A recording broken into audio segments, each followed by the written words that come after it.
കളമശ്ശേരിയിൽ ബംഗളൂരു സ്വദേശി സൂരജ് ലാമയെ മരിച്ച നിലയിൽ കണ്ടെത്തിയ സംഭവത്തിൽ പ്രത്യേക സംഘം രൂപീകരിച്ച് അന്വേഷണം നടത്താൻ ഹൈക്കോടതി ഉത്തരവ്.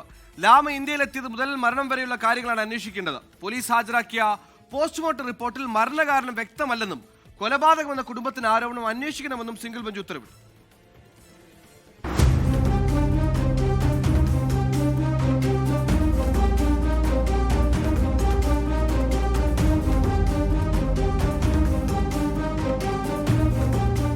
സൂരജ് ലാമയുടെ മരണത്തിൽ സിസ്റ്റത്തിനെതിരെയുള്ള വിമർശനം തുടരുകയാണ് ഹൈക്കോടതി. വീഴ്ചകൾ എണ്ണിപ്പറഞ്ഞ കോടതി അന്വേഷിച്ച് സമഗ്ര റിപ്പോർട്ട് നൽകാനാണ് SITക്ക് നൽകിയ നിർദ്ദേശം. പ്രത്യേക സംഘത്തിന് DIG റാങ്കിലുള്ള ഉദ്യോഗസ്ഥർ നേതൃത്വം നൽകണം. സൂരജ് ലാമയുടേത് കൊലപാതകമാണോ എന്ന സംശയം കുടുംബം ഉയർത്തിയിരുന്നു. ഇതിൽ ആവശ്യമെങ്കിൽ പോലീസിന് കേസെടുത്ത് അന്വേഷിക്കാമെന്നും കോടതി പറഞ്ഞു. DNA പരിശോധനയിലായിരുന്നു കളമശ്ശേരിയിൽ അഴുകിയ നിലയിൽ കണ്ടെത്തിയത് സൂരജ് ലാമയുടെ മൃതദേഹമാണെന്ന് തിരിച്ചറിഞ്ഞത്.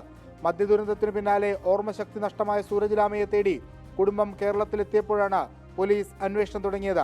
കേസന്വേഷണത്തിൽ വീഴ്ച വരുത്തിയതിന് നേരത്തെ നെടുമ്പാശ്ശേരി SHOയെ കോടതി വിളിച്ചു വരുത്തിയിരുന്നു.